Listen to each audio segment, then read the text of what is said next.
Hello बच्चों, कैसे हैं आप सभी। तो आज हम पढ़ने वाले हैं लॉज ऑफ एक्सपोनेंट्स। तो यहां पे सबसे पहले हमें एक्सपोनेंट टर्म क्या होता है वो जानना पड़ेगा। तो मान लीजिए मैंने यहां पे लिखा a raise to the power m। तो यहां पे जो a है उसको हम बोलते हैं बेस।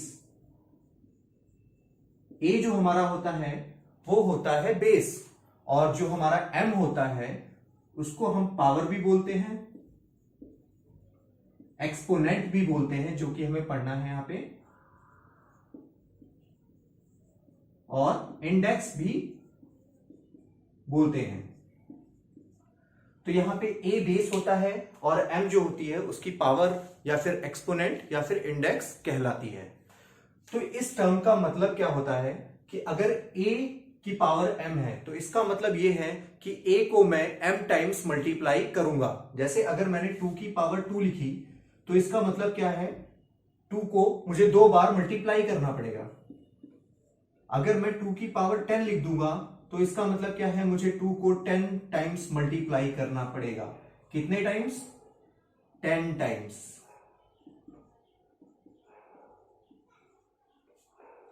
ठीक है, समझ में आ गया। तो इसका मतलब यही होता है, a raise to the power m का मतलब क्या है कि मैं a को मल्टीप्लाई करते जा रहा हूं। कितनी बार? That is m times. तो m जो होता है एक्सपोनेंट होता है और a बेस होता है। तो यहां पर इस तरीके की कहानी है ये। अब इसकी प्रॉपर्टीज पढ़ते हैं, क्योंकि प्रॉपर्टीज इसकी बहुत ज्यादा इंपॉर्टेंट है, या फिर हम उनको लॉज भी बोल सकते हैं, लॉज ऑफ एक्सपोनेंट्स।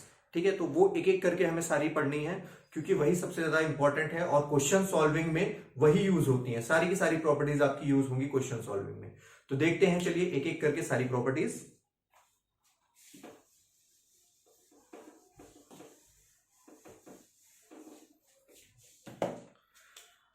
सबसे पहली प्रॉपर्टी है आपकी a raise to the power m इनटू a raise to the power n। मतलब हमने दो टर्म्स यहां पे ले लिए, एक है a की पावर m और दूसरा है a की पावर n, और दोनों ही टर्म्स मल्टीप्लीकेशन में है। तो इन दोनों टर्म्स को अगर हम ध्यान से देखें तो इन दोनों टर्म्स में एक चीज कॉमन दिखाई दे रही है, दैट इज दोनों का बेस सेम है। दोनों का बेस सेम है, तो यहां पे क्या लॉ लगता है, दैट इज इन दोनों की पावर्स जो है वो ऐड हो जाएंगी, यानी कि a की पावर m इंटू a की power n is equals to a की पावर m प्लस n। तो एक एग्जांपल लेकर के देखते हैं। मान लीजिए अगर मेरे को 2 की पावर 2 दे रखा है और यहां पे 2 की पावर 3 दे रखा है, तो अगर मैं सिंपल सी बात कहूं तो ये मल्टीप्लीकेशन में सारे टर्म्स, तो मैं 2 की पावर 2 को क्या लिखूंगा, 2 इंटू 2, और 2 की पावर 3 को क्या लिखूंगा, 2 को 3 टाइम्स मल्टीप्लाई करूंगा, जैसे कि हमारी डेफिनेशन थी। तो मैंने 2 को 2 टाइम्स मल्टीप्लाई किया, फिर 2 को 3 टाइम्स मल्टीप्लाई किया, यानी कि 2 कितनी बार मल्टीप्लाई हो रहा है, 5 टाइम्स। लेकिन अगर मैं इस लॉ को यूज करता हूं तो मैं इसको डायरेक्टली कर सकता हूं, दैट इज 2 की पावर 2 प्लस 3, मतलब दोनों का बेस सेम है तो पावर्स ऐड कर दी और वो बन गया 2 की पावर 5, यानी कि 2 इज मल्टीप्लाइड 5 टाइम्स। तो वही चीज वहां पे लॉ में कह रखी है, प्रॉपर्टी है ये इसकी। ठीक है, तो नेक्स्ट प्रॉपर्टी देखते हैं इसके बाद। सेकेंड, a की पावर m अपॉन a की पावर n। अगर ये डिवीजन में है तो वहां पे क्या हो जाएगा, दोनों का बेस सेम है, दो टर्म्स है, a की पावर m और a की पावर n, और दोनों ही डिवीजन में है, दोनों का बेस सेम है। तो यहां पे क्या हो जाएगा, a की पावर m माइनस n, यानी कि यहां पे सब्ट्रैक्शन होगा। जब मल्टीप्लीकेशन में होंगे और बेस सेम होगा तो एडिशन होगा, जब बेस सेम है और डिवीजन हो रहा है तो वहां पे सब्ट्रैक्शन होगा पावर्स का। ठीक है, ऊपर वाली पावर से नीचे वाली पावर को हम सब्ट्रैक्ट कर देंगे, यानी कि a की पावर m अपॉन a की power n is equals to a की power m minus n। Next property देखते हैं, थर्ड प्रॉपर्टी। अगर आपको कोई टर्म दे रखा है a की पावर m होल की पावर n, इसके एग्जाम्पल आप खुद से कर सकते हो, जैसे मैंने इसका एग्जाम्पल समझाया 2 की पावर लेकर के, आप इसका भी एग्जाम्पल लेकर के इसको समझ सकते हो बढ़िया तरीके से। तो a की पावर m और इस होल की पावर n, तो ये कितना होगा, तो यहां पे हो जाएगा ये a की पावर m n, मतलब ये दोनों पावर्स मल्टीप्लाई हो जाएंगी। यहां पे ये टर्म क्या क्या रखा है, a की पावर m है और फिर ब्रैकेट में बंद कर रखा है, और इस पूरे की पावर कितनी है, n, यानी कि इस पूरे की पावर, इस पूरे टर्म की पावर n है। तो ये दोनों पावर्स मल्टीप्लीकेशन में आ रही हैं और ये कन्वर्ट हो जा रही हैं a की पावर m इंटू n। अगर एग्जाम्पल आप देखना चाह रहे हो तो मैं इसका भी एग्जाम्पल एक बार दिखा देता हूं क्या होता है। कोई भी एग्जाम्पल ले लेते हैं, जैसे अगर मान लीजिए मैंने 2 ही ले लिया, 2 हमारा सबसे कॉमन टर्म है और बहुत इजी टर्म है, तो 2 से हमें बातें जल्दी समझ में आएंगी तो 2 ही यूज करते हैं। मान लीजिए यहाँ पे 2 की पावर 3 है और यहाँ पे 2 की पावर 2 है। ज्यादा पावर करनी है, लो 2 की पावर 5 और 2 की पावर 2। अगर मैं इसको सॉल्व करूं तो मैं क्या कहूंगा, 2 इज मल्टीप्लाइड 5 टाइम्स और यहां पे 2 इज मल्टीप्लाइड 2 टाइम्स, तो 2 कैंसिल हो गए, बचा कितना 2 की पावर 3। अगर मैं इस लॉ का यूज करता हूं तो यहां पर क्या हो जाएगा, दोनों का बेस सेम है तो पावर्स माइनस हो जाएंगी, यानी कि 5 माइनस 2 तो कितना आ जाएगा 3। वही सेम आंसर हमें यहां पर मिलेगा अगर मैं इस प्रॉपर्टी का यूज करता हूं। अब यहां पे देखो थर्ड वाली प्रॉपर्टी क्या थी, a की पावर m और इस होल की पावर n, तो यहां पे इन दोनों की पावर्स मल्टीप्लाई हो जा रही हैं। यहां पर भी एक एग्जांपल ले लेते हैं सिंपल सा। अगर हमें दे रखा है 2 की पावर 3 और इस होल की पावर 2, तो इस लॉ के हिसाब से कितना आंसर आना चाहिए इसका, 2 की पावर 6, दोनों पावर्स मल्टीप्लाई हो जाएंगी, 3 इंटू 2 6, 2 की पावर 6 आना चाहिए इस लॉ के हिसाब से, इस प्रॉपर्टी के हिसाब से। लेकिन अगर हम नॉर्मली सॉल्व करें तो इसको हम क्या कहेंगे कि 2 की पावर 3, तो मतलब 2 को हम 3 टाइम्स मल्टीप्लाई कर लेते हैं, 2 को मैंने 3 टाइम्स मल्टीप्लाई कर दिया। अब इसकी पावर 2, यानी कि हर एक टर्म की पावर 2 है, तो हम क्या करेंगे, इसको लिख देंगे 2 की पावर 2 इंटू 2 की पावर 2 इंटू 2 की पावर 2। अब या तो आप इनको बार बार मल्टीप्लाई करो, 2 इंटू 2, 2 इंटू 2, 2 इंटू 2, तो कितनी आएगी, 2 की पावर 6 आएगी। या फिर आप कह सकते हो कि मैं यहाँ पे एडिशन रूल लगा दूं, क्योंकि इन तीनों का बेस सेम है और पावर्स ऐड हो जाएंगी, तो 2 की पावर 6 ही आएगा यहां पर आंसर। नेक्स्ट प्रॉपर्टी देखते हैं इसके बाद। तो चलिए नेक्स्ट प्रॉपर्टी देखते हैं इसकी क्या है। अगर आपको इस तरीके से टर्म दे रखा है a b की पावर m, तो ये क्या हो जाएगा, यहां पर देखिए इन दोनों की ही पावर सेम है, इसकी भी पावर, इन दोनों टर्म्स की पावर, होल की पावर कितनी दे रखी है, m दे रखी है। मतलब ये दोनों टर्म्स मल्टीप्लाई में है a और b, और इन होल की पावर कितनी दे रखी है, m। तो ये प्रॉपर्टी आपकी कहलाती है a की पावर m इंटू b की पावर m, यानी कि इसको हम सेपरेट कर लेंगे इस तरीके से। ठीक है, तो हमने यहां पे क्या किया, a की पावर m कर दी और b की पावर m कर दी, क्योंकि दोनों मल्टीप्लिकेशन में टर्म्स थे और इनकी पावर सेम थी m। तो इसको भी हम एग्जाम्पल के थ्रू समझ सकते हैं, वो आप अपने आप देख लीजिएगा, 2 की पावर कुछ भी लेकर के आप एग्जाम्पल से इसको इजीली समझ सकते हैं। नेक्स्ट देखते हैं, अगर यहां पे हमें दे रखा है a अपॉन b की पावर m, तो ये लॉ या फिर ये प्रॉपर्टी क्या कहती है, दोनों टर्म्स डिवीजन में है और इसकी पावर m है, तो यहां पे क्या हो जाएगा, इस सेपरेट की पावर m, यानी कि a की पावर m और b की पावर m डिवीजन में, इस तरीके से लिख सकते हैं। ठीक है, तो a की पावर m अपॉन b की पावर m में ये कन्वर्ट हो जाएगा। नेक्स्ट प्रॉपर्टी देखते हैं, a की पावर माइनस m, a की पावर माइनस m, अगर किसी टर्म की पावर माइनस m है तो वो वहां पे क्या होगा, किसी भी टर्म की पावर अगर नेगेटिव में आ रही है तो वो रेसिप्रोकल में कन्वर्ट हो जाता है। तो यहां पे क्या हो जाएगा, 1 अपॉन a की पावर m, इस तरीके से। इसका एग्जांपल देख लेते हैं। मान लो आपको दे रखा है 2 की पावर माइनस 4 और इसको हमें सॉल्व करने को कहा है इस प्रॉपर्टी से। तो हम कैसे इस प्रॉपर्टी से इसको सॉल्व करेंगे वो देख लेते हैं, यहां पे कैसे ये प्रॉपर्टी यूज होगी। तो यहां पे ये क्या हो जाएगा, 1 अपॉन 2 की पावर 4, 1 अपॉन 2 की पावर 4। तो अब इसको हम सॉल्व कर सकते हैं, 2 की पावर 4 ले लेंगे। तो इस तरीके से हमें इसको लिखना है। अगर आपको a की पावर माइनस m दे रखा है तो वो किस में कन्वर्ट हो जाएगा, 1 अपॉन a की पावर m में। तो ये इस तरीके से रेसिप्रोकल फॉर्म में कन्वर्ट हो जाता है। नेक्स्ट देखते हैं 7th property, that is a की पावर 0।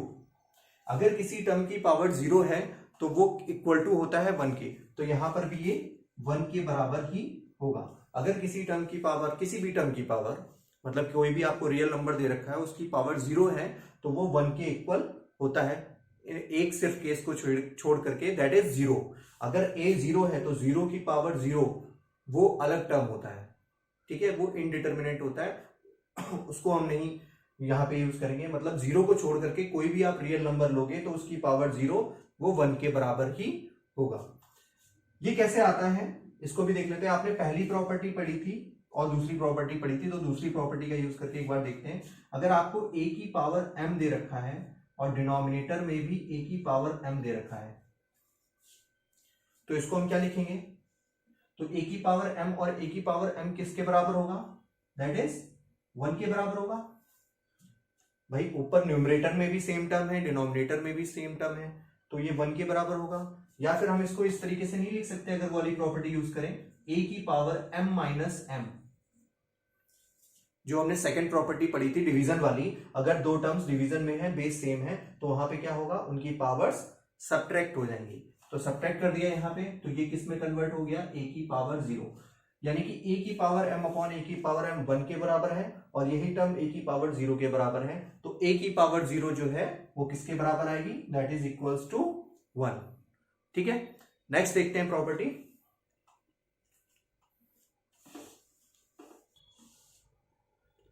ओके, तो चलिए नेक्स्ट प्रॉपर्टी देखते हैं। नेक्स्ट प्रॉपर्टी क्या है? हमारा कौन सा नंबर चल रहा था मुझे भी याद नहीं, चलिए इसको ऐसे डिनोट कर लेते हैं। नेक्स्ट प्रॉपर्टी आपकी क्या है? अगर आपको इस टाइप का टर्म दे रखा है कि a की power m upon n, a की पावर m अपॉन n, मतलब इस a की पावर दे रखी है कितनी? m upon n। तो यहां पे हम इसको किस टर्म में लिख सकते हैं? इसको इस तरीके से भी लिख सकते हैं, a की पावर m और इस होल की पावर 1 अपॉन n। ये हमने कैसे किया? ये हम इसको इस तरीके से लिख सकते हैं, देखिए a की power m into 1 upon n, m into 1 upon n लिखो, चाहे m अपॉन n लिखो, बात तो सेम ही है, ठीक है। वो भी m अपॉन n है, ये भी m अपॉन n है, तो ये दोनों टर्म्स मल्टीप्लीकेशन में है। तो हमने एक प्रॉपर्टी पढ़ी थी a की पावर m n, ये वाली प्रॉपर्टी पढ़ी थी ना, a की पावर m n, ये क्या होता है? a की पावर m की पावर n, इस तरीके से होता है। तो हम ये हमारे सामने लिखा है, तो हम इसको इसमें कन्वर्ट कर सकते हैं, बिल्कुल कर सकते हैं। तो हम इसको क्या लिख लेंगे? a की पावर m इस होल की पावर 1 अपॉन n, या फिर इसको एक तरीके से और लिख सकते हैं, a की पावर 1 अपॉन n और इस होल की पावर m। बात समझ में आ रही है ना कैसे लिखा है? ये हमने कुछ नहीं किया, हमने इस प्रॉपर्टी का यूज किया है, a की पावर m n, मतलब दो टर्म्स अगर मल्टीप्लीकेशन में है तो हम इसको इस टाइप से लिख सकते हैं, a की पावर m इस होल की पावर n, या फिर a की पावर n इस होल की पावर m। तो वैसे ही हमने यहाँ पे कन्वर्ट कर दिया इसको, एक बार m पावर अंदर ले ली, 1 अपॉन बाहर ले ली, एक बार 1 अपॉन अंदर ले ली, m बाहर ले लिया। तो दोनों ही टाइप से हम इसको लिख सकते हैं। तो हमें पता है जब भी इस फॉर्म में होता है 1 अपॉन n, किसी की पावर 1 अपॉन n होती है, तो मतलब वहां पे हम रूट की बात कर रहे हैं। तो हम इसको किस तरीके से लिख सकते हैं? a की पावर m का nth रूट। और इसको किस तरीके से लिख सकते हैं? इसको हमने इस तरीके से लिखा है। इसको अगर लिखेंगे, है दो सब, ये सारी चीजें सेम है, बस लिखने के तरीके अलग अलग हैं। इसको हम किस तरीके से लिख सकते हैं? इसको हम लिखेंगे nth रूट ऑफ a और इस होल की पावर m, ठीक है। अंदर वाले टर्म को हमने लिख लिया nth root of a, 1 upon n power है, तो nth रूट ऑफ a और इस होल की पावर m। नेक्स्ट देखते हैं,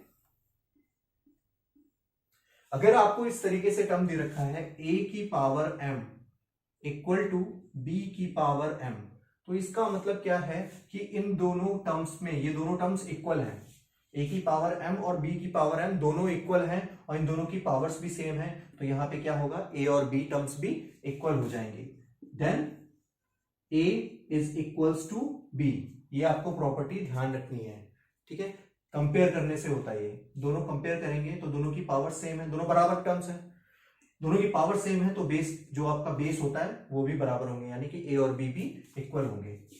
नेक्स्ट देखते हैं, अगर आपको इस तरीके से दे रखा है a की power m is equals to a की पावर n। अब यहां पे क्या है? इक्वल टू का सिंबल है, ठीक है ना, दोनों बराबर है टर्म्स, दोनों का बेस सेम है, तो यहां पे क्या हो जाएगा? इन दोनों की पावर्स भी सेम हो जाएंगी बाय कंपैरिजन, यानी कि m और n बराबर होंगे, ठीक है।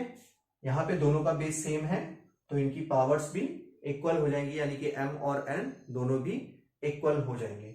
तो ये सारी आपकी प्रॉपर्टीज थी जिनको आपको बहुत अच्छे से याद रखना पड़ेगा, ठीक है, क्योंकि इनका ही हमें यूज करना है क्वेश्चन सॉल्विंग में। जब हम क्वेश्चन सॉल्व करेंगे तो सारी प्रॉपर्टीज का यूज होगा, कभी इस प्रॉपर्टी का यूज होगा, कभी किसी प्रॉपर्टी का यूज होगा, तो सारी हमारे दिमाग में भरी होनी चाहिए। अब ये आती कैसे हैं, जब आप प्रैक्टिस करोगे, क्वेश्चंस की प्रैक्टिस करोगे, ये सारी प्रॉपर्टीज अपने आप ही दिमाग में आपके फीड हो जाएंगी और बस आपको क्या करना है, फिर उनको यूज करना है।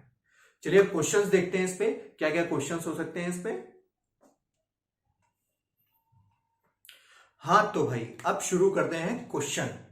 अब हमारा पहला क्वेश्चन क्या है, ये एक्सपोनेंट्स पे क्वेश्चन है और यहां पे मैंने सारे नंबर्स यूज कर रखे हैं।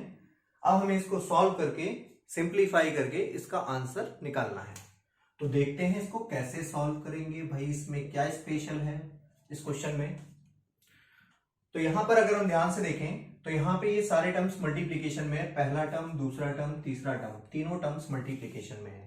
अब यहां पे हमें प्रॉपर्टी यूज, सारी प्रॉपर्टीज जो हमने पढ़ी अभी तक, वो सारी प्रॉपर्टीज में से जो भी प्रॉपर्टीज यहां पे लग रही होंगी वो यूज करके सॉल्व करेंगे। ओके चलो अब यहां पे देखते हैं। सबसे पहले हम क्या करते हैं, इसको प्राइम फैक्टर्स के फॉर्म में लिख लेते हैं। जैसे ये 2 और 5 लिखे ना, प्राइम फैक्टर्स उनके फॉर्म में लिख सकते हैं। जैसे 25 है तो ये क्या होता है 5 का स्क्वायर, 9 है ये क्या होता है 3 का स्क्वायर, 81 क्या होता है 3 की पावर 4 और 16 क्या होता है 2 की पावर 4। चलिए देखते हैं इसको। अब यहां पे नेगेटिव पावर है, यहां पर भी नेगेटिव पावर है, यहां पर भी नेगेटिव पावर, यहां पर भी नेगेटिव पावर। तो सबसे पहले नेगेटिव पावर्स को ही सॉल्व कर देते हैं। हमने क्या पढ़ा था कि a की power -1 is equals to 1 upon a। अब आप कहोगे सर ये आपने कब बताया, तो ये मैंने बताया है आपको। a की power -m is equals to 1 upon a की पावर m। मतलब अगर किसी टर्म की पावर नेगेटिव है तो उसका रेसिप्रोकल ले लेते हैं, किसी टर्म की पावर नेगेटिव है तो उसका रेसिप्रोकल ले लेते हैं। तो वही हमें यहां पे करना पड़ेगा। अगर मैं यहां पे m की जगह 1 ले लूंगा तो a की power -1 is equals to 1 upon a की पावर 1 हो जाएगा, यानी कि 1 अपॉन a। तो a की power -1 is equals to 1 upon a। तो यहां पर हमें क्या करना पड़ेगा, इसकी पावर नेगेटिव है तो इसका रेसिप्रोकल कर देते हैं और इस नेगेटिव को यहां से हटा देते हैं। तो हम इसको लिख लेंगे 16 अपॉन 81 की पावर 3 अपॉन 4।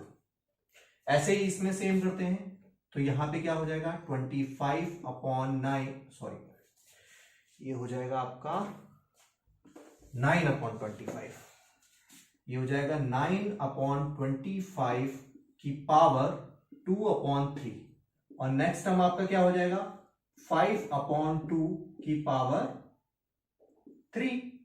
तो हमारे जो पावर्स नेगेटिव में दे रखी थी, सबसे पहले हमने इसको सॉल्व कर दिया। हमने नेगेटिव पावर सब में से हटा दी और इनको टर्म्स को सिंपलेस्ट फॉर्म में ले आए। अब हमें क्या करना है, पावर्स के टर्म में लिखते हैं। तो ये कितना है, ये है 2 की पावर 4, नीचे वाला टर्म क्या है 3 की पावर 4 और इस पूरे की पावर कितनी है 3/4। ठीक है, अभी हमने कोई प्रॉपर्टी यहां पे नहीं यूज करी है, सिर्फ पावर्स के फॉर्म में लिख रहा है। इसको मैं क्या लिख सकता हूं 3 की पावर 2 और इसको लिख सकता हूं 5 की पावर 2 और यहां पे है 2 अपॉन, सॉरी ये 3 अपॉन 2 था, ये 3 अपॉन 2 था, ठीक है ना, 3 अपॉन 2 था। तो ये भी कितना हो जाएगा 3 अपॉन 2 और यहां पे तो आपका पहले से ही लिखा हुआ है 5 अपॉन 2 की पावर 3। अब इसको नेक्स्ट स्टेप में हमें क्या करना है, अब यहां पे हमें प्रॉपर्टी यूज करनी है। कौन सी प्रॉपर्टी यूज करनी है, ये वाली प्रॉपर्टी आपने पढ़ी थी। देखिए यहां पे न्यूमरेटर डिनोमिनेटर में जो टर्म्स हैं उनकी पावर सेम है, बेसेस अलग हैं। तो हमने ये वाली प्रॉपर्टी पढ़ी थी। अगर a अपॉन b की पावर m है तो उसको हम क्या लिख सकते हैं a की पावर m अपॉन b की पावर m। ये वाली प्रॉपर्टी हमने पढ़ी थी। तो वही प्रॉपर्टी यहां पे यूज हो रही है, वही प्रॉपर्टी यहां पे भी यूज हो रही है, तो उसी प्रॉपर्टी का यूज करते हैं। तो यहां पे देखो 2 की पावर 4, 3 की पावर 4, ठीक है ना, दोनों की पावर सेम है, दोनों की पावर m है। तो हम इसको इस तरीके से इस फॉर्म में लिख सकते हैं। तो इसको इस फॉर्म में लिख लेते हैं। तो ये हो जाएगा 2 अपॉन 3 की पावर 4, 2 अपॉन 3 की पावर 4, ये 4 पावर जो है बाहर आ गई, कॉमन ले ली हमने, और इसके साथ एक और पावर मल्टीप्लीकेशन में है 3 अपॉन 4। अगले वाले में देखिए 3/5 और इसकी पावर कितनी हो जाएगी ये 2, हमने ये पावर 2 बाहर ले लेंगे इस तरीके से, तो ये आपकी पावर आ गई 2 और पहले से ही यहाँ पे 3/2 है तो वो भी लिख दिया। फिर लास्ट टर्म आपका एज इट इज हमने लिख दिया 5/2 की पावर 3। अब यहाँ पे देखो ये 4 कैंसिल हो रहा है, ये 2 कैंसिल हो रहा है, तो अब जो टर्म्स बचे हैं उनको सिर्फ हमें सॉल्व करना है। अब यहाँ पे बचा 2 की पावर 3 और नीचे बचा, अब हम यहाँ पे प्रॉपर्टी कौन सी यूज कर रही है, उल्टा प्रॉपर्टी यूज कर रहे हैं। अब यहाँ पे देखो क्या हो गया, 2/3 की पावर 3 है, 2/3 की पावर 3 बचा, 4 तो कैंसिल हो गया, 2/3 की पावर 3 बचा, 2/3 की पावर 3 तो क्या हो जाएगा 2 की पावर 3, 3 की पावर 3, इस तरीके से हम इसको लिखेंगे 3 की पावर 3। नेक्स्ट में 3 की पावर, यहां पर भी वही 3 की पावर 3, 5 की पावर 3, 3 की पावर 3, 5 की पावर 3, यहां पे क्या हो जाएगा 5 की पावर 3 और 2 की पावर 3। अब यहां पे देखें क्या क्या कैंसिल हो रहा है, 2 की पावर 3, 2 की पावर 3 पूरा कैंसिल हो गया, 5 की पावर 3, 5 की पावर 3 ये भी पूरा कैंसिल, ये भी पूरा कैंसिल, सब कैंसिल, ये वंजा, ये वंजा, ये वंजा, 2 की पावर 3 वंजा 2 की पावर 3, 3 की पावर 3 वंजा 3 की पावर 3 और ये भी ऐसे कैंसिल हो गया, तो आंसर आपका आ गया दैट इज 1 हमारा फाइनल आंसर आ गया। तो बढ़ते हैं अगले क्वेश्चन की तरफ, देखते हैं अगला क्वेश्चन कैसा है। तो देखते हैं नेक्स्ट क्वेश्चन क्या है, यहाँ पे 2 की पावर a अपॉन 2 की पावर b और इस होल की पावर दे रखी है a प्लस बी, 2 की पावर b अपॉन 2 की पावर c, इस होल की पावर दे रखी है b प्लस सी। नेक्स्ट टर्म आपका 2 की पावर c अपॉन 2 की पावर a और इस होल की पावर दे रखी है c प्लस a और ये तीनों टर्म्स ही मल्टीप्लीकेशन में है। तो सबसे पहला हमारा यहाँ पे क्या लॉ लगेगा, तो हमने यहाँ पे देखा कि इन दोनों टर्म्स में बेस सेम है और पावर्स अलग है, तो क्यों ना ये वाला लॉ लगा दिया जाए। कौन सा लॉ लगाया जाए यहाँ पे, अभी हमने पढ़ा था a की पावर m अपॉन a की power n is equals to a की पावर n कर दो यहाँ पे, ठीक है। तो यहाँ पे क्या है a की पावर m, a की पावर n, तो यहाँ पे क्या हो जाएगा a की power m minus n, division वाला हमारा लॉ लग जाएगा, ठीक है। a की पावर n है, a की पावर n है, देखो दोनों का बेस सेम है a दोनों की पावर्स अलग अलग है mn, तो यहाँ पे हम डिवीजन वाला रूल लगा देते हैं, आपका जो डिवीजन रूल था उसको फॉलो करते हैं। तो यहाँ पे हम डिवीजन रूल लगाएंगे तो क्या हो जाएगा, इसको सेपरेट कर देते हैं, यहां से आपका सॉल्यूशन शुरू कर देते हैं, यहां से आपका सॉल्यूशन स्टार्ट। तो मैं इसको क्या लिख लूंगा 2 की पावर, ये कितना हो जाएगा a माइनस बी, दोनों का बेस सेम है तो पावर्स क्या हो जाएंगी सब्ट्रैक्ट, a की पावर m माइनस n तो 2 की पावर a माइनस बी और बाहर इसके क्या लिखा है a प्लस बी।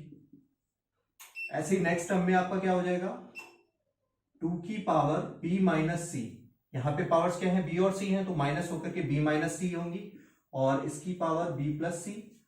नेक्स्ट वाले में क्या हो जाएगा 2 की पावर c माइनस a और इस होल की पावर c प्लस a, ये c माइनस a हो गया यहाँ पे, ओके समझ में आ रहा है ना। चलो ठीक है, इसके बाद देखते हैं अब यहाँ पे क्या है, अब हमें फिर से एक लॉ लगाना पड़ेगा। अब कौन सा लॉ लगाएं, दैट इज नेक्स्ट लॉ हमारा कौन सा लगेगा। अब यहां पे क्या है ये a की पावर m और इस होल की, इसको भी आप ब्रैकेट में लिख लो इस तरीके से, तो यहां पे क्या है ये a की पावर m और इसकी पावर n, ये c है, तो यहां पे हमारा लॉ लगेगा a की पावर m की पावर n, ये किसके बराबर होता है a की पावर mn, मतलब इन दोनों पावर्स का मल्टीप्लीकेशन हो जाता है। तो यहाँ पे इन दोनों पावर्स का मल्टीप्लीकेशन कर देंगे तो यहाँ पे क्या हो जाएगा 2 की power a minus B into a plus b, ठीक है ना, ये दोनों पावर्स मल्टीप्लाई हो गई। ऐसे ही 2 की पावर b माइनस सी इंटू बी प्लस सी।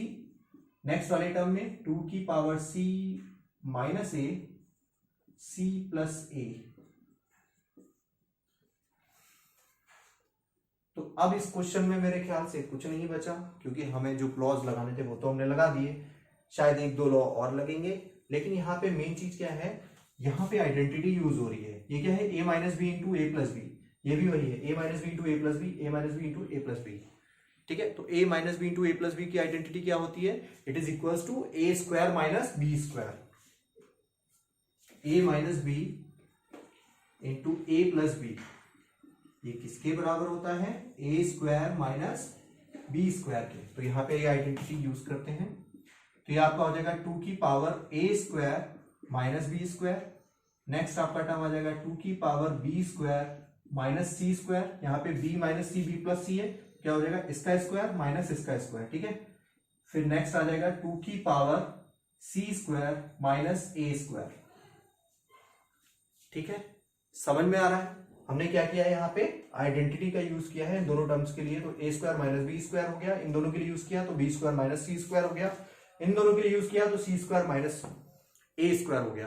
अब हमारी यहाँ पे लास्ट प्रॉपर्टी लगनी है, देखो सबके बेसिस सेम है, सबके बेसिस सेम है, तो हमने एक प्रॉपर्टी पढ़ी थी, कौन सी वाली प्रॉपर्टी पढ़ी थी, कि a की पावर m इंटू ए की power n it is equals to a की पावर m प्लस n, ये वाली प्रॉपर्टी पढ़ी थी कि अगर दो टर्म्स आपको मल्टीप्लिकेशन में दे रखे हैं और दोनों का बेस सेम है तो उनकी पावर्स ऐड हो जाती हैं, तो यही वाली प्रॉपर्टी हम यहाँ पे यूज करेंगे। तो ये आपका आ जाएगा 2 की पावर, आप देखो अब यहाँ पे हमने दो टर्म्स के लिए पढ़ा, तो इसका मतलब ये नहीं कि सिर्फ दो टर्म्स के लिए हम लगाएंगे, हम 3 टर्म्स 4 टर्म्स 5 टर्म्स कितने भी टर्म्स मल्टीप्लिकेशन में हो सबकी पावर्स को एक साथ ऐड कर सकते हैं, तो वही हम यहाँ पे करेंगे। तो ये हो जाएगा A square minus B square plus ये वाली पावर्स को ऐड करेंगे, बी स्क्वायर माइनस सी स्क्वायर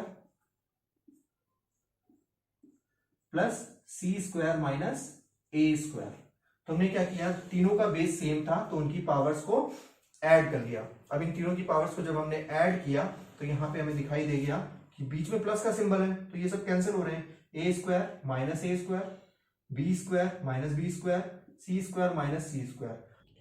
तो हमारे यहाँ पे सारे ही टर्म्स कैंसिल हो गए थे, तो जब सारे टर्म्स कैंसिल हो गए हैं, ए स्क्वायर से कैंसिल हो गया, बी स्क्वायर से कैंसिल हो गया, सी स्क्वायर से कैंसिल हो गया, तो यहाँ पे ऊपर क्या बचा, 0, तो ये हो गया 2 की पावर 0, और जब किसी की पावर 0 होती है तो वो किसके इक्वल होता है, दैट इज इक्वल्स टू 1, तो हमारा यहाँ पे आंसर आ गया 1 हमारा फाइनल आंसर है इस क्वेश्चन का। अगले क्वेश्चन की तरफ बढ़ते हैं, क्या है अगला क्वेश्चन देखते हैं, चलिए। तो देखते हैं अपना नेक्स्ट क्वेश्चन क्या है। यहां पर क्या क्या रखा है इस क्वेश्चन में, 1/1 प्लस ए की पावर है ये n माइनस m, इस a की पूरी पावर है ये n माइनस 1 प्लस 1/1 प्लस ए की power m minus n is equals to what, हमें फाइंड करना है किसके बराबर है ये। यहाँ पे ऑप्शंस हमें दे रखे हैं 0, 1/2, 1 या फिर a की पावर m प्लस n। तो देखते हैं इस क्वेश्चन को कैसे सॉल्व करेंगे और इन चारों ऑप्शंस में से इसका कौन सा करेक्ट ऑप्शन है, चलो देखते हैं। तो यहां पे अगर हम ध्यान से देखें तो यहां पे सबसे पहले अगर हम देखें तो ये दोनों टर्म्स ऐड तो हो नहीं सकते, ये दोनों टर्म्स भी नहीं ऐड हो सकते, ना ही इन दोनों का हम एलसीएम ले सकते हैं, क्योंकि यहां पे थोड़ा सा लफड़ा हो रहा है, क्यों, n माइनस m है और यहाँ पे m माइनस n है। तो इसको कैसे सॉल्व करेंगे, क्यों ना हम किसी आइडेंटिटी का यूज कर लें। तो हमें यहाँ पे आइडेंटिटी साफ दिख रही है, a की पावर n माइनस m, तो ये कौन सी डिवीजन वाली आइडेंटिटी है, उसका यूज करते हैं, डिवीजन वाली आइडेंटिटी का। डिवीजन वाली आइडेंटिटी हमारी क्या थी, a की पावर m अपॉन a की power n it is equals to a की पावर m माइनस n, ये वाली आइडेंटिटी का यूज करते हैं। तो यहाँ पे क्या हो जाएगा, ये कन्वर्ट हो जाएगा 1/1 प्लस a की पावर n अपॉन a की पावर m, ठीक है ना। इसको हमने कन्वर्ट कर दिया इस प्रॉपर्टी में, a की पावर n माइनस m था, a की पावर कुछ भी माइनस में हो तो जो पहला टर्म होता है वो ऊपर जाता है और जो माइनस के बाद आता है टर्म वो नीचे आता है, तो वही हमने यहाँ पे किया, a की पावर n अपॉन a की पावर m। अगला टर्म देखते हैं, प्लस 1 अपॉन, ये कितना हो जाएगा, 1 प्लस a की पावर m अपॉन a की पावर n। यहाँ पे m पहले था तो वो न्यूमरेटर में आएगा, n बाद में था वो डिनोमिनेटर में आएगा। अब इसके बाद क्या करेंगे, नीचे वाले को सिर्फ सॉल्व करते हैं। तो नीचे वाले को जब हम यहाँ पे सॉल्व करेंगे तो हमने देखा यहाँ पे क्या आ रहा है, ये 1 प्लस a की पावर n अपॉन a की पावर m, तो क्यों ना इस टर्म को सॉल्व करने के लिए हम इसका एलसीएम ले लें, एलसीएम लेकर के सॉल्व करें। तो ये आपका कितना आ जाएगा, 1 अपॉन, अगर मैं नीचे यहाँ पे 1 के नीचे क्या है, 1 ही है, तो 1 और a की पावर m का एलसीएम कितना आएगा, a की पावर m, 1 a की पावर m, इन दोनों का एलसीएम कितना आएगा, a की पावर m ही आएगा। फिर यहाँ पे देखो 1 को मैं कितने से मल्टीप्लाई करूं कि a की पावर m आए, दैट इज ए की पावर एम, या फिर मैं एक दूसरे को क्रॉस मल्टीप्लाई कर दूं सीधे, ठीक है ना, 1 को ए की पावर एम से और ए की पावर एम को इससे। या फिर हम इस तरीके से समझ सकते हैं 1 और ए एम का एलसीएम हमने ए एम लिया था, तो 1 को मैं कितने से मल्टीप्लाई करूंगा कि ए की पावर एम आएगा, तो यहाँ पे 1 को उतने से मल्टीप्लाई कर देंगे प्लस ए की पावर एम। ऐसे ही सेम यहाँ पे करेंगे, तो यहाँ पे आ जाएगा 1 अपॉन, यहाँ पे एलसीएम लेंगे तो इनका एलसीएम आ जाएगा ए की पावर एन, ऊपर यहाँ पे आ जाएगा ए की पावर एन प्लस ए की पावर एम। नेक्स्ट स्टेप में क्या होगा कि ये ए की पावर एम ऊपर चला जाएगा क्योंकि डिवीजन में है, ठीक है। 1 डिवाइडेड बाय दिस नंबर है, तो जब डिवाइड को मल्टीप्लाई में कन्वर्ट करते हैं तो उसका रेसिप्रोकल हो जाता है, यानी कि ये ऊपर उल्टा हो जाएगा जाकर के, तो ये आ जाएगा ए की पावर एम अपॉन ए की पावर एम प्लस ए की पावर एन प्लस 1 अपॉन ए की पावर एन प्लस ए की पावर एम, और इसका भी उल्टा हो जाएगा तो ये ऊपर आ जाएगा ए की पावर एन। तो ये बात आपको समझ में आ गई होगी कि ये कैसे हुआ। यहां पे क्या है, ये देखो ये टर्म जो है आपका पूरा का पूरा 1 अपॉन दिस है, तो हम क्या इसको लिखेंगे 1 divided by this whole term. तो डिवाइड को जब हम मल्टीप्लाई में कन्वर्ट करते हैं तो इसका रेसिप्रोकल हो जाता है, ए की पावर एम ऊपर चला जाता है और ये टर्म नीचे आ जाता है, तो ए की पावर एम 1 से मल्टीप्लाई होकर ए की पावर एम ही देगा और नीचे वाला टर्म नीचे रहेगा। ऐसे ही सेम यहाँ पे हुआ। अब इन दोनों को टर्म्स को डिनोमिनेटर को देखिए, तो डिनोमिनेटर में सेम टर्म्स है, यहाँ भी ए की पावर एम प्लस ए की पावर एन है, यहाँ पर भी वही टर्म है, तो दोनों का एलसीएम सेम ही आएगा। दोनों का एलसीएम सेम आ गया तो क्या आ गया ए की पावर एम प्लस ए की पावर एन। न्यूमरेटर में जब इन दोनों का एलसीएम, डिनोमिनेटर में दोनों ही जगह सेम था वही एलसीएम आया, तो न्यूमरेटर में भी ये सिंपली ऐड हो जाएंगे, यानी कि ए की पावर एम प्लस ए की पावर एन। तो इन दोनों को अगर मैं कैंसिल करूं तो यहां से हमारा आंसर क्या आ रहा है, दैट इज इक्वल्स टू 1। तुम्हारा आंसर कितना आ रहा है, दैट इज इक्वल्स टू 1 के बराबर आ रहा है, ठीक है। तो हमारा करेक्ट ऑप्शन क्या हो गया 1। ये समझ में आ गया ना लास्ट स्टेप कैसे हुआ। यहाँ पे हमने डिवीजन किया, ये रेसिप्रोकल हो गए इनके, फिर हमने इन दोनों का एलसीएम लिया, तो इन दोनों का एलसीएम लेने की जरूरत ही नहीं, दोनों ही सेम टर्म है तो वही सेम टर्म आ जाएगा। फिर ऊपर वाले टर्म्स को सिंपली ऐड कर देंगे, दोनों सेम टर्म है तो कैंसिल होकर के 1 इसका आंसर आ जाएगा। हाँ, तो चलिए अगले क्वेश्चन की तरफ बढ़ते हैं। यहां पर मैंने अब 2 क्वेश्चन एक साथ लिख दिए हैं, दोनों को सॉल्व करेंगे फटाफट। तो पहला वाला क्वेश्चन इधर वाला देखते हैं। यहां पे आपको क्या क्या रखा है, if square root of 2 is equals to 2 की power 1 upon a, then find a की वैल्यू हमें यहाँ पे फाइंड करनी है। तो स्क्वायर रूट का मतलब हमें पता ही है क्या होता है, मतलब कहने का ये, अगर a की पावर 1 अपॉन एन दे रखा है तो इसका मतलब क्या होता है, it is equals to nth root of a। अगर किसी की पावर 1 अपॉन कुछ दे रखी है तो मतलब वो उसका उतना ही रूट हो जाएगा। यहाँ पे a की पावर 1 अपॉन एन दे रखी है तो nth रूट हो जाएगा। अगर मैं यहाँ पे a की पावर 1 अपॉन 2 कर दूंगा तो क्या हो जाएगा, स्क्वायर रूट हो जाएगा, स्क्वायर रूट ऑफ a। और स्क्वायर रूट में हम 2 लिखते नहीं यहाँ पे, तो मत लिखो, इसका सिंबल का मतलब ही होता है स्क्वायर रूट। अगर a की पावर 1 अपॉन 3 है तो इसका मतलब क्यूब रूट ऑफ a, ठीक है। तो ऐसे ही हमें यहाँ पे ये क्वेश्चन सॉल्व करना है, देखते हैं चलो। तो यहाँ पे आपको क्या क्या रखा है, 2 की पावर, अब यहाँ पे आप एक एक करके सारे ब्रैकेट सॉल्व करो। पहले ये देखो 2, तो 2 का स्क्वायर रूट यानी कि इसकी पावर कितनी हो गई 1 अपॉन 2, पहला वाला स्क्वायर रूट। फिर मतलब 2 लिखा, फिर पहले वाला रूट का मतलब क्या हो गया, इसकी पावर 1 अपॉन 2, फिर इसको हमने क्या किया, फिर एक ब्रैकेट में बंद कर दिया। फिर अगला वाला रूट देखो, इस पूरे की पावर कितनी है भाई, इस स्क्वायर रूट 2 का स्क्वायर रूट है तो इसकी पावर 1 अपॉन 2। बात समझ में आई, पहले हमने 2 एज इट इज लिख दिया, फिर उसका स्क्वायर रूट था तो उसकी पावर हमने 1 अपॉन 2 लिख दी, स्क्वायर रूट मतलब 1 अपॉन 2 पावर। फिर इस पूरे का स्क्वायर रूट है, इस पूरे टर्म का, ये जो आपको पूरा टर्म दे रखा ना, ये वाला टर्म, ये इस पूरे टर्म का स्क्वायर रूट है, ठीक है, इस पूरे टर्म का स्क्वायर रूट है, मतलब इसकी पावर 1 अपॉन 2 हो गई ये वाला। फिर ऐसे ही इसकी पावर फिर से 1 अपॉन 2 हो जाएगी, फिर लास्ट वाला फिर से पावर 1 अपॉन 2 हो जाएगी इसकी। तो ये तो बहुत सिंपल हो गया, बस हमें 1 अपॉन 2 पावर को लगाना था। ये किसके बराबर है, 2 की पावर 1 अपॉन ए। अब इसको यहां पर कैसे सॉल्व करें, तो हमें पता है रूल कि अगर किसी की पावर दे रखी है और उस होल की पावर इतनी है कौन सा वाला रूल, a की पावर m और उसकी पावर n, तो ये कितना हो जाता है a की पावर mn। ठीक है, मतलब किसी की पावर a की पावर m दे रखी है, उस होल की पावर n दे रखी है, तो वो दोनों टर्म, दोनों जो पावर्स होती है वो मल्टीप्लाई हो जाती है। वही रूल हमें यहाँ पे फॉलो करना है। अब यहाँ पे देखो, इसकी पावर 1/2, इसकी पावर 1/2, तो ये कितना हो जाएगा, दोनों मल्टीप्लाई हो जाएंगी पावर्स, 1/4 हो जाएगा। फिर इसकी पावर कितनी थी, 1 ये वाली पावर और ये वाली पावर को हमने मल्टीप्लाई कर दिया, 1/2 1/2 1/4 मिल गया। अब इसकी पावर कितनी बची, 1/2 और इस होल की power 1/2, it is equals to 2 की पावर 1/8।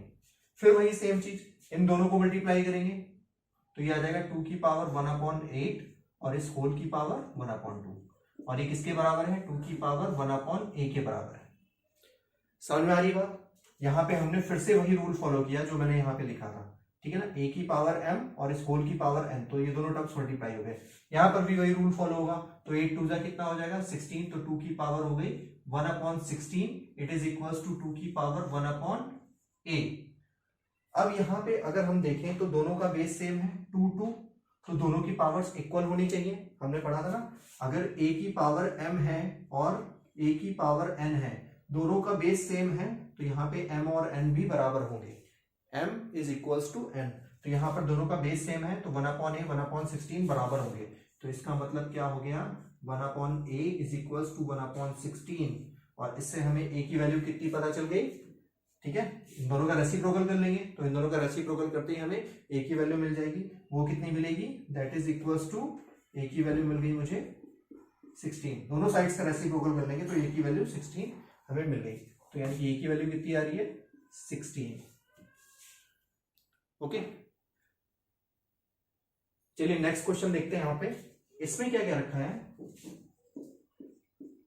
इस क्वेश्चन में आपको a² bc क्यूब, इसकी वैल्यू 25 दे रखी है, और ab² की वैल्यू 5 दे रखी है, और आपसे कह रखा है a into b into c find करना है।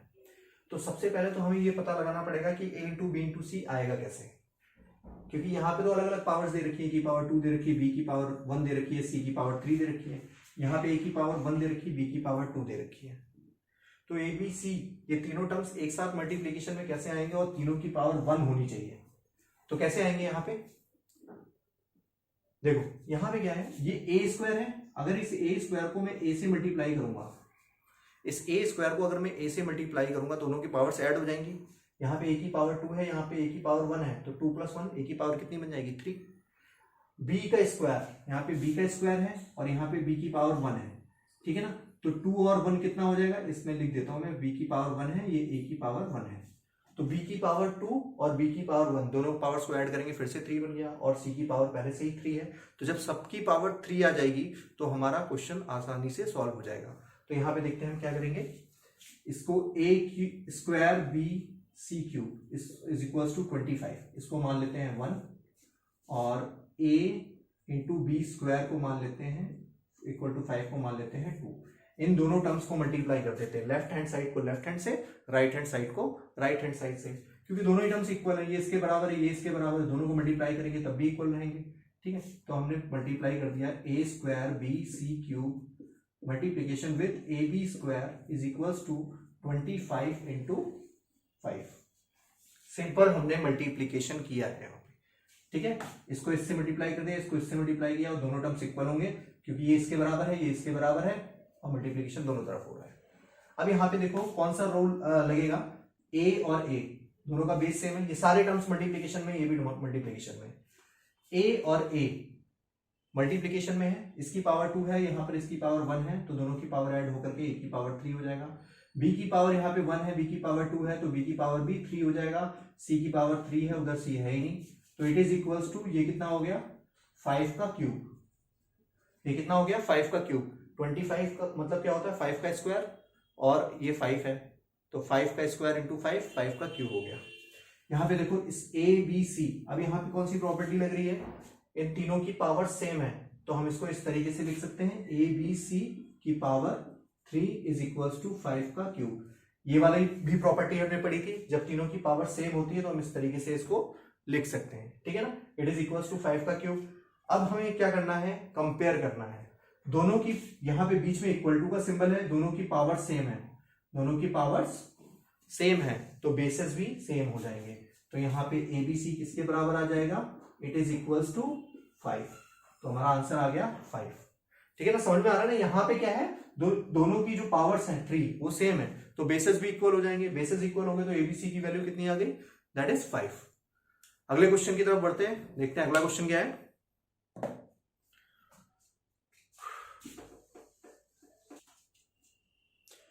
हाँ तो भाई चलो शुरू करते हैं नेक्स्ट क्वेश्चन। अगला क्वेश्चन यहाँ पे, फाइंड द वैल्यू ऑफ 2 की पावर n प्लस 2 की पावर n माइनस 1 और यहाँ पे 2 की पावर n प्लस 1 माइनस 2 की पावर n।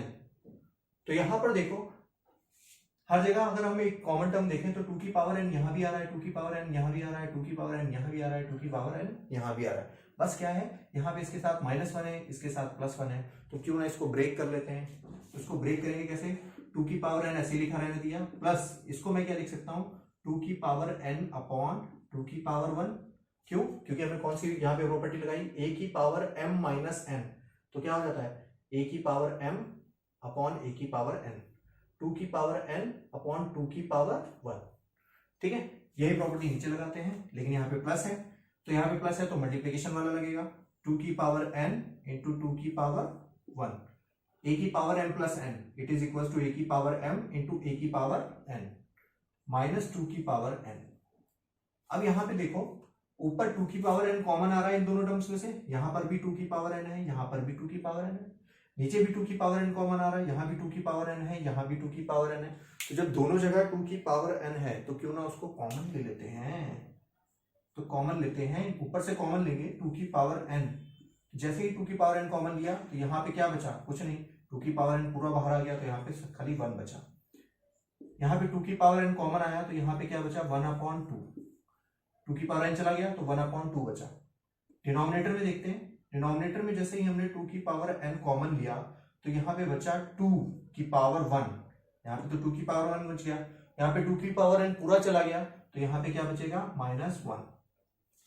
अब ये तो 2 की पावर n 2 की पावर n हो गए कैंसिल, ये दोनों तो चले गए अपने घर।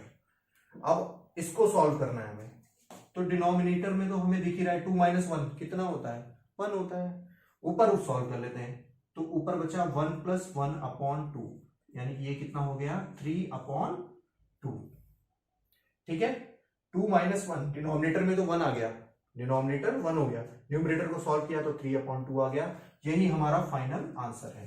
नेक्स्ट क्वेश्चन की तरफ बढ़ते हैं, यहां पर देखते हैं क्या कह रखा है भाई, 4 की पावर 44, 4 की पावर 44, यहां भी 4 की पावर 44, यहां भी 4 की पावर 44, और ये किसके बराबर है, 4 की पावर x के बराबर है, और हमें फाइंड करना है x की ही वैल्यू। तो कैसे फाइंड करेंगे x की वैल्यू, तो यहां पर देखो इन चारों टर्म्स में सेम ही चीज दे रखी है, 4 की पावर 44, तो क्यों ना इस 4 की पावर 44 को ही बाहर ले आते हैं, कॉमन ले लेते हैं इसको। तो 4 की पावर 44 को अगर मैं कॉमन ले लूंगा तो अंदर क्या बचेगा, ये तो पूरा बाहर आ गया, अंदर 1 बचा, ये पूरा बाहर आ गया 1 बचा, ये भी पूरा बाहर आ गया 1 बचा, ये भी पूरा बाहर आ गया बचा 1।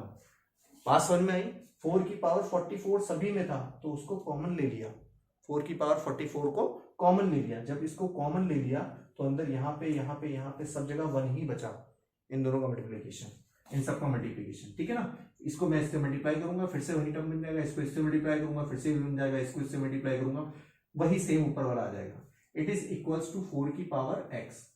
अब देखो ये क्या हो रहा है, 1 + 1 + 1 + 1, ये तो 4 बन गया भाई, ये तो बन गया 4, 4 की पावर 44 इंटू 4 की पावर 1, और उधर रह गया 4 की पावर x। नेक्स्ट स्टेप में क्या करेंगे, कौन सी प्रॉपर्टी यूज करेंगे, वही वाली प्रॉपर्टी, a की पावर m इंटू a की पावर n, दोनों का बेस सेम है और पावर्स अलग अलग है, मल्टीप्लीकेशन में है तो पावर्स ऐड कर देंगे। तो 4 की power 44 + 1 it is equals to 4 की पावर x। बात समझ में आ गई, क्या किया हमने यहाँ पे, 4 की पावर 44 और 4 की पावर 1 थी, तो दोनों का बेस सेम है तो पावर्स ऐड कर दी, तो ये हो गई 4 की पावर 45 इज इक्वल्स टू 4 की पावर x। 44 + 1 45 हो गया, अब यहाँ पे हमें क्या करना पड़ेगा, कंपेयर करना पड़ेगा। दोनों का बेस सेम है क्योंकि बीच में इक्वल टू का सिंबल है और दोनों का बेस सेम है, तो इनकी पावर्स भी इक्वल हो जाएंगी। तो यहाँ से हमारी x की वैल्यू कितनी आ गई, 45। यहां पर से हमारी x की वैल्यू कितनी आ गई, दैट इज 45। समझ में आ गया दोनों क्वेश्चन बढ़िया तरीके से। अगला क्वेश्चन देखें, चलो शुरू करते हैं। अगला क्वेश्चन शुरू करते हैं, अगला क्वेश्चन की तरफ देखते हैं। हाँ तो बढ़ते हैं अगले क्वेश्चन की तरफ। ये रहा अपना अगला क्वेश्चन। यहां पे क्या क्या रखा है, इफ 9 की power n into 3 square into 3 की पावर -9/2 इंटू -2 27 की पावर n और डिनोमिनेटर में है 3 की पावर 3m इंटू 2 का क्यूब इज इक्वल टू 1/27। हमें फाइंड करना है m माइनस n की वैल्यू। चलो शुरू करते हैं, जल्दी से फाइंड कर लेते हैं m माइनस n की वैल्यू। तो यहाँ पे शुरुआती स्टेप में हमें क्या करना पड़ेगा, क्या कर सकते हैं, देखो 27 की पावर n, इसको ज्यादा से ज्यादा हम क्या लिख सकते हैं, 27 को 3 की पावर 3 लिख सकते हैं और कुछ नहीं कर सकते। यहाँ पे माइनस का सिंबल है। ये तीनों टर्म्स जो है वो मल्टीप्लीकेशन में, ये तीनों टर्म्स मल्टीप्लीकेशन में है, तो यहाँ पे कुछ ना कुछ रूल लगेगा। और क्या लगेगा, देखो यहाँ पे 3 है, यहाँ पे भी 3 है और ये भी 3 की पावर में लिख सकते हैं। तो क्यों ना सबको 3 की पावर में लिख लें। चलो ठीक है, लिखते हैं। इसको मैं अगर 3 की पावर में लिखूंगा तो ये कितना हो जाएगा, 3 का स्क्वायर 3 की पावर 2 और इसकी पावर n इंटू 3 का स्क्वायर इंटू, यहां पे देखो ये दोनों टर्म्स मल्टीप्लीकेशन में है तो क्यों ना मल्टीप्लाई कर दें इनको, है ना। तो ये हो जाएगा 3 की पावर -n/2 इंटू -2। ये हमने मल्टीप्लाई कैसे किया, a की पावर m और इस होल की पावर n, तो क्या रूल बन जाता है, a की पावर m इंटू n, यानी कि इन दोनों पावर्स का मल्टीप्लीकेशन हो जाता है जो हमने पढ़ा था। तो इन दोनों पावर्स का हमने मल्टीप्लीकेशन कर दिया।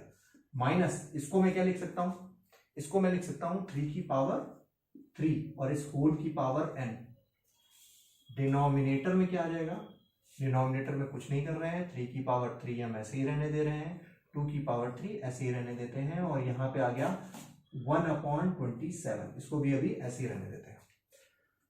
अब इसको सॉल्व करते हैं। यहां पे देखो ये 2 से 2 कैंसिल हो रहा है, माइनस माइनस प्लस हो जाएगा, तो यहां पे आ जाएगा कुछ ना कुछ।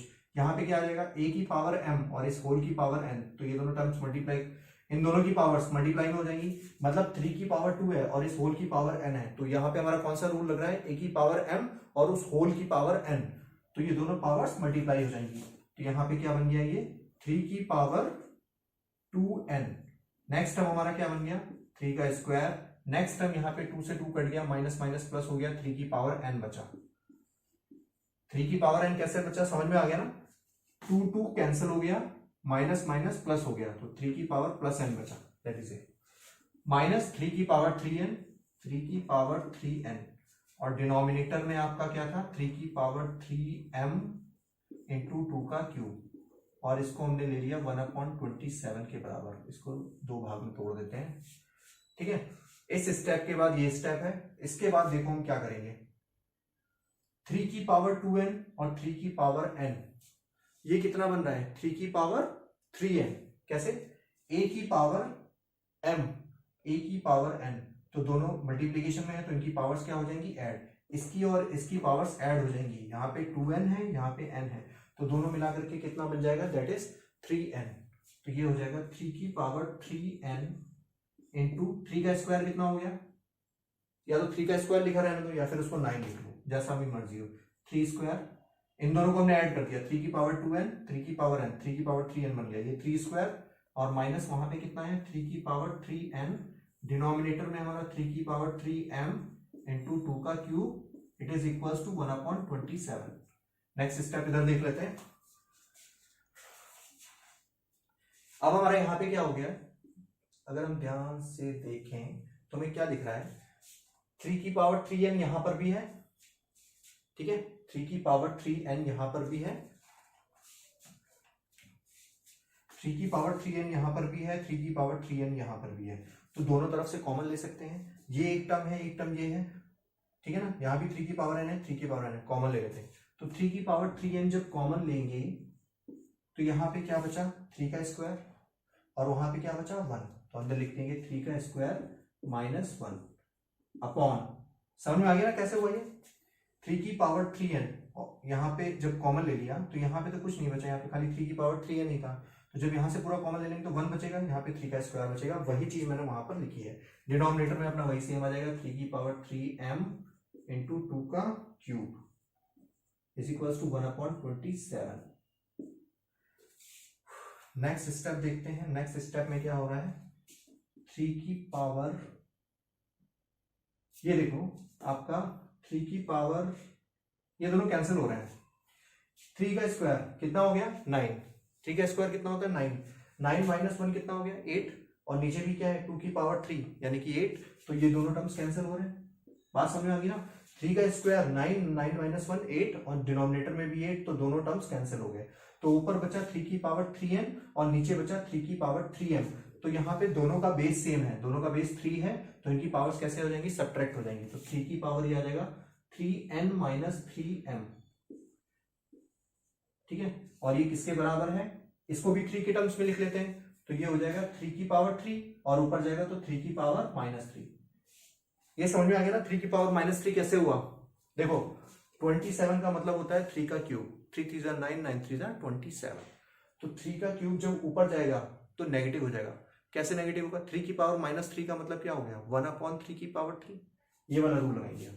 कौन सा वाला रूल लगाएंगे, ये वाला रूल, a की power minus m is equal to 1/a की पावर m।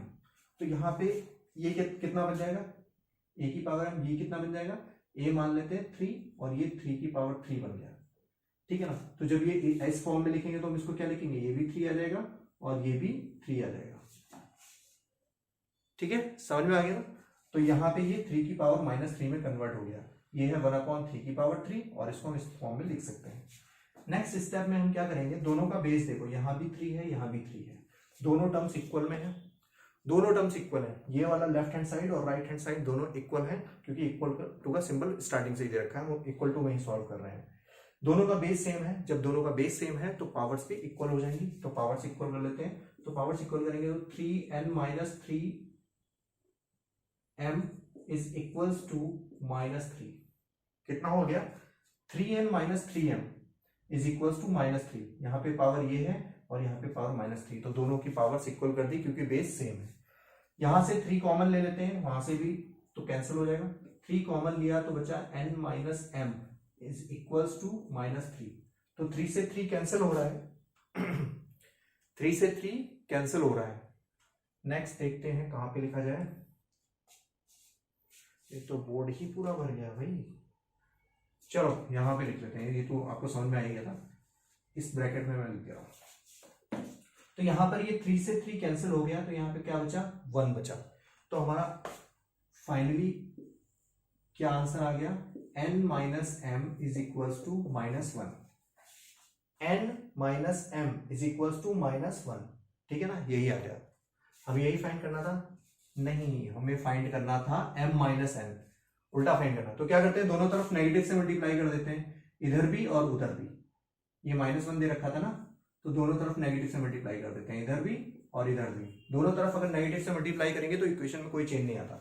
तो ये हो जाएगा -m और ये +m, यानी कि ये बन गया m माइनस n और इधर आ गया 1। तो m माइनस n की वैल्यू कितनी आ गई, that is equals to 1। m minus n की वैल्यू कितनी आ गई, 1 आ गई। तो फाइनली ये हमारा लॉज ऑफ एक्सपोनेंट्स था। जितनी भी प्रॉपर्टीज होती हैं वो हमने बढ़िया तरीके से पढ़ ली, इस पे कुछ क्वेश्चंस भी कर लिए। अब आप और प्रैक्टिस करोगे बढ़िया तरीके से तो ये आपको बहुत अच्छे तरीके से आ जाएगा लॉज ऑफ एक्सपोनेंट्स। और यहीं पे हम इसको खत्म करते हैं, ये हमारा खत्म हो गया। आपको कैसा लगा ये लेक्चर, वीडियो कैसा लगा, ठीक है, तो वो आप कमेंट्स में बताओ। कोई प्रॉब्लम हो, कोई किसी क्वेश्चन में प्रॉब्लम हो या फिर कुछ भी नहीं समझ में आया तो उसको भी कमेंट्स में बताओ। Okay, bye.